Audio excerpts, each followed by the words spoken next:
ফের বিতর্কে civic volunteer, হুমকি দেওয়ার অভিযোগ। প্রধান শিক্ষককে হুমকি দেওয়ার অভিযোগ সিভিক ভলান্টিয়ারের বিরুদ্ধে। মালদার ঘটনা, মালদায় প্রধান শিক্ষককে হুমকি দেওয়ার অভিযোগ এবং তারই পাশাপাশি গালিগালাজ দিয়েছে সিভিক ভলান্টিয়ার, এরকমই অভিযোগ। সিভিক ভলান্টিয়ার সঞ্জয় বর্মন ওই স্কুলেরই সিভিক ভলান্টিয়ার। অভিযোগ অস্বীকার সিভিক ভলান্টিয়ারের।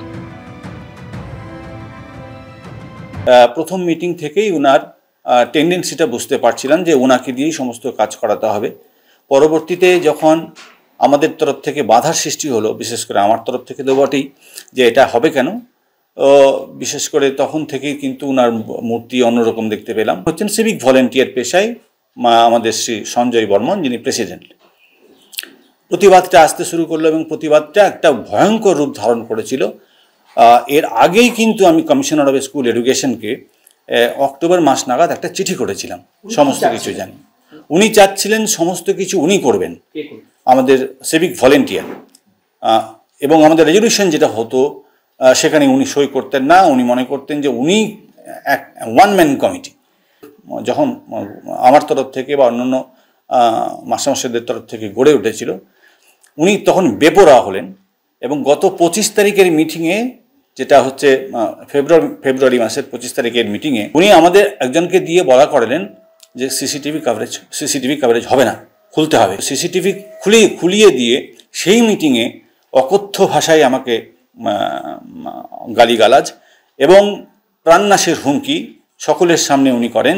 উনি যে আমার সম্পর্কে কমপ্লেন করেছেন সেটা সম্পূর্ণ ভিত্তিহীন, এগুলো কোনো দিন হতেই পারে না। এবং আমি ওনাকে কোনো অশ্লীল ভাষা প্রয়োগ করিনি, আর ওনাকে কোনো হুমকিও দেইনি। ডেভেলপমেন্টের জন্য আমি বাধা দিচ্ছি, সেটা একদম ভিত্তিহীন।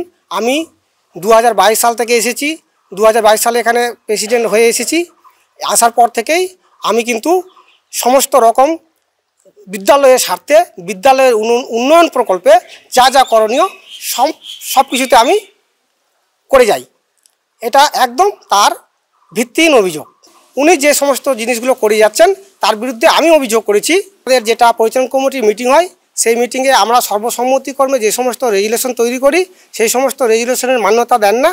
এবং উনি কি করেন, রেজুলেশন সেই দিন মিটিংয়ের দিন না লিখিয়ে ওই রেজুলেশন দিনের পর দিন ফাঁকা রেখে দেন, পরে বা পরক্ষণে ওটাকে লিখিয়ে নেন। প্রথমত আইহো স্কুলে একজন সিভিক ভলেন্টিয়ার্সকে ম্যানেজিং কমিটির সভাপতি হিসাবে তৃণমূল কংগ্রেস দল হিসাবে নিয়োগ করেছে ওখানে। তো তৃণমূল কংগ্রেস শুধু মালদা জেলার হবিপুর ব্লকের আইহোতে না, সর্বত্রই তারা প্রশাসনকে দিয়ে দলের নিয়ন্ত্রণ রাখতে চাইছে।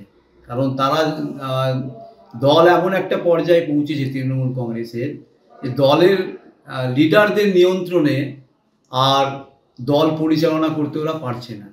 এই দৈন্য অবস্থা তৈরি হয়েছে তৃণমূল কংগ্রেসের। তারই একটা বড় উদাহরণ যে দলীয় কোনো কার্যকর্তা, লিডার বা প্রশাসনের কোনো ব্যক্তির উপর তারা ভরসা রাখতে পারছে না। শিক্ষা ব্যবস্থা পশ্চিমবঙ্গে ভেঙে চুরমার করে দিয়েছে, সমস্ত দলতন্ত্র দলদাসে রূপান্তরিত করেছে তৃণমূল কংগ্রেস। ওখানে স্কুলের হেডমাস্টারমশাইও যেমন কমপ্লেন লজ করেছেন কনসার্ন থানা, কনসার্ন বিডিও অফিস এবং ডিআই অফিসে, ঠিক সেরকম পরিচালন সমিতির সভাপতিও বিভিন্ন জায়গায় কমপ্লেন লজ করেছেন। তো যেটাই হোক, এই কমপ্লেনের রেসপেক্টে already enquiry has been started. Enquiry হওয়ার পরে অ্যাকর্ডিং টু ল যেটা হওয়া উচিত এবং যে দোষী তেই সাজাপ্রাপ্ত হবে। এবং পাশাপাশি আমাদের দলের তরফ থেকে একটাই দাবি থাকবে, স্কুলের পঠন পাঠন, স্কুলের পরিকাঠামো কোনো রকম বাধা আমরা কিন্তু মানব না। এক্ষেত্রে যেভাবে হোক স্কুলের পঠন পাঠনকে ঠিক রাখতে হবে।